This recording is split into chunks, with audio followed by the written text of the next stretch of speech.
Nah, itu katanya yang dikatakan bahwa minta izin, yang mengizinkan itu adalah Habib Hashim dan Syekh Khalil Bangkalan. Minta izin mendirikan NU. Mendirikan NU gitu.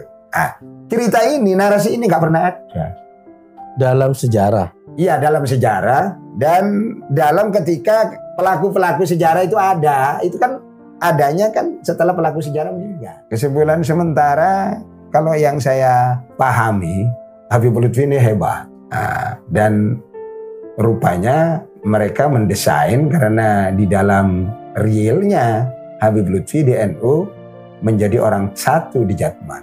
Maka dalam satu pertemuan di Robito Alawiyah dihadiri oleh Habib Lutfi, dihadiri oleh Habib Rizik, yang intinya bagaimana kaum Alawi ini bisa berperan dalam sejarah.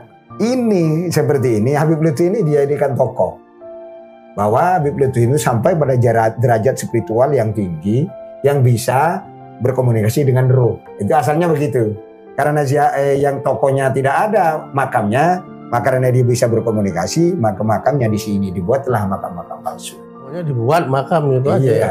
Dibuat makam terus ya bagus lah makamnya. Dan itu pakai dana pemerintah kota, ada pemerintah provinsi katanya di Jawa Tengah. Nah, itu perlu penelusuran itu.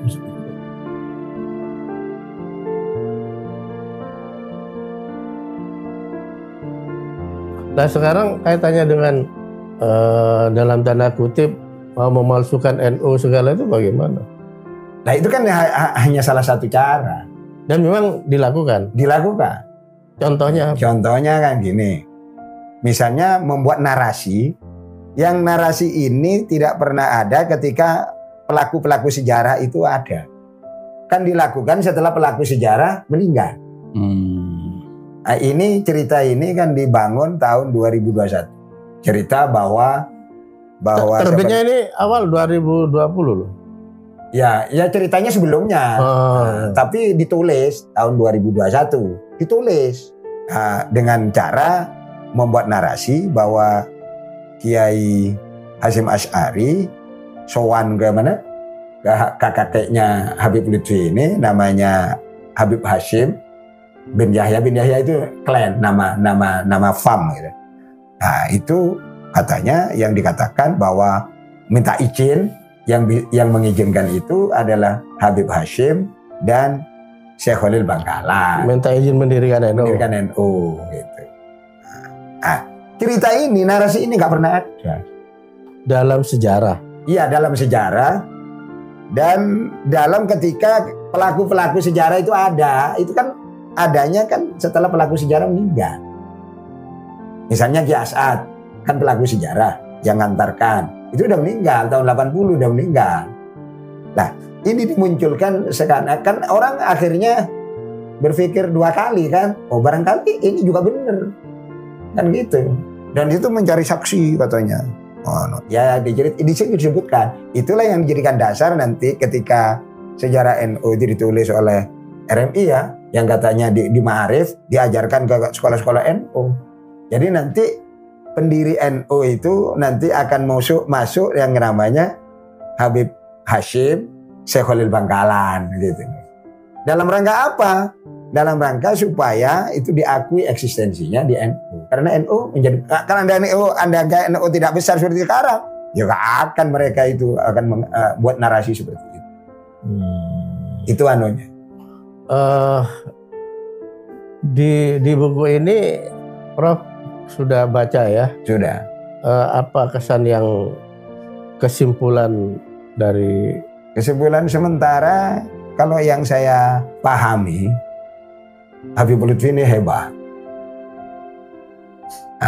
Dan rupanya mereka mendesain karena di dalam realnya Habib Lutfi di NU menjadi orang satu di Jatmat.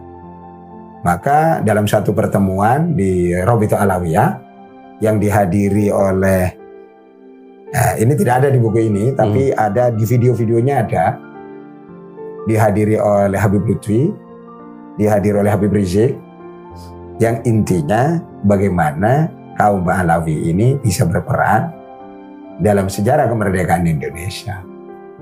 Nah, itu by design. Berarti udah telat ya? Ya telat. Kayak kita yang telat responnya. Lah ya. Mereka akan menarasikan atau mendesain bahwa Ba'alawi itu berperan dalam kemerdekaan, tapi sekarang. Artinya didesain sekarang. Maka kalau didesain sekarang berarti akan merubah sejarah. Pemalsuan. Iya, ya kalau bahasa kayaknya pemalsuan.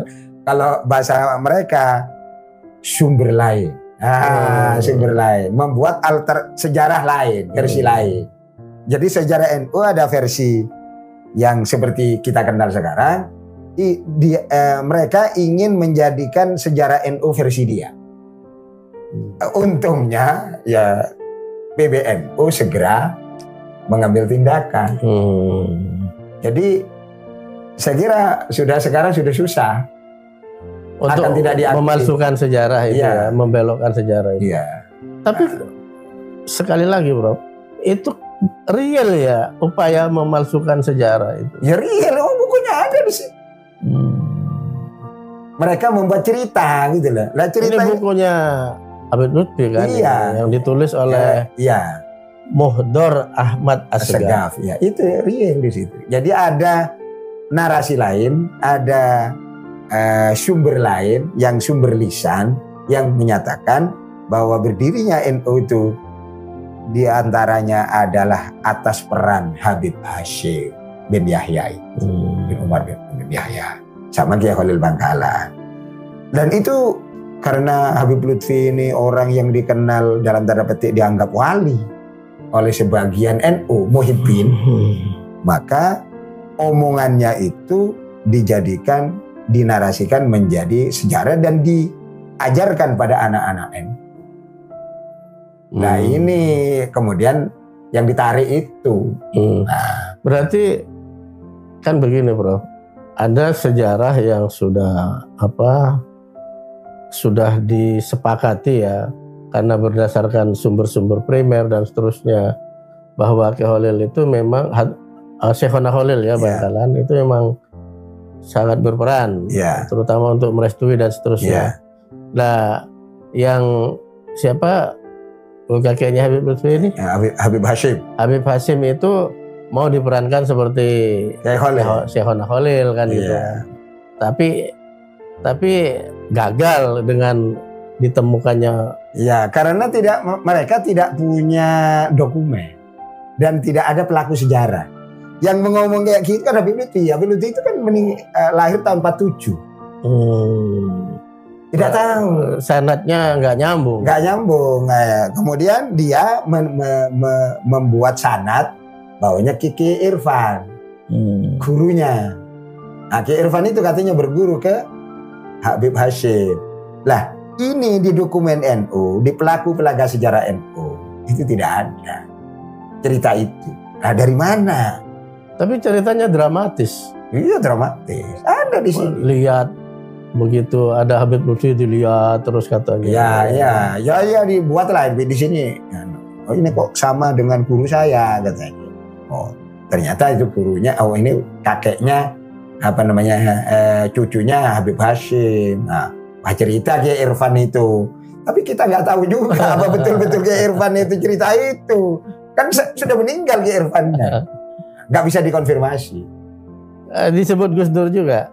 Enggak, Gus Dur tidak. Dia menyebut ada judul Habib Lutfi, hubungan Habib Lutfi dan Gus Dur. Nah, disebutkan bahwa dia menceritakan cerita itu kepada Gus Dur, Habib Lutfi. Gus Dur kayaknya senyum, malah katanya lebih luas. Ya Gus Dur itu perannya Habib, bacanya di sini. Tapi luasnya itu gimana? Gus Dur sudah nggak ada. Bagaimana ceritanya juga tidak disebut. Itu menurut saya ada indikasi pemalsuan juga. Karena kalau memang betul Gus Dur itu menyatakan Habib Hashim ini perannya besar, akan ditulis. Tapi dia hanya menyatakan bahwa Gus Dur itu malah lebih banyak ceritanya, lebih banyak. Gus Dur katanya sudah tahu gitu loh. Nah, tetapi isinya apa? Nggak ada. Dan menurut saya itu kayaknya dibuat-buat itu. Kalau soal makam-makam gimana? Nah, ini yang makam-makam ini itu diberi legitimasi. Jadi orang begini loh. Ada suatu konsep yang menyatakan bahwa orang yang sudah tinggi derajat spiritualnya itu bisa berkomunikasi dengan roh, bisa berkomunikasi dengan malaikat, walaupun sudah meninggal. Dan memang itu secara konseptual dalam ajaran tasawuf ada. Ibnu Khaldun menyatakan seperti itu. Sudah saya cek itu di Muqaddimah Ibnu Khaldun. Ada beberapa, apalagi orang seperti Ibnu Arabi, ya itu memang seperti itu.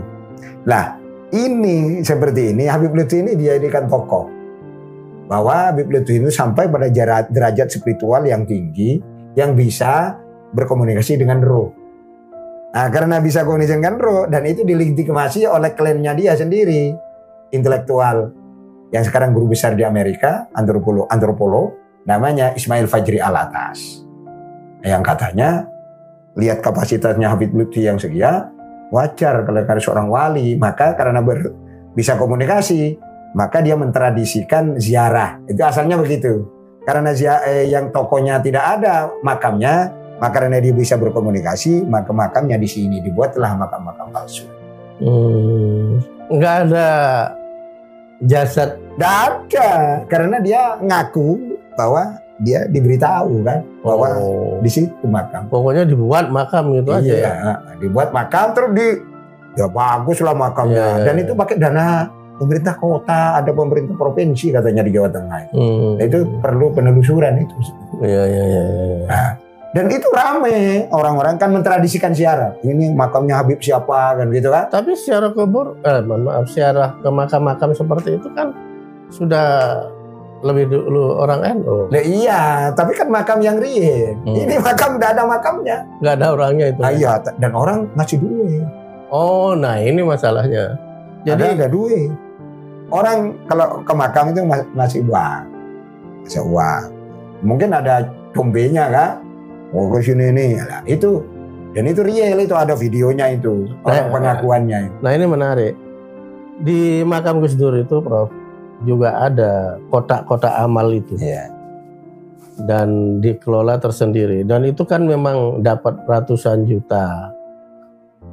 Tapi sejak zaman kan Gus Dur wafat ketika Gus Solah jadi pengasuh pesantren Tembiurang.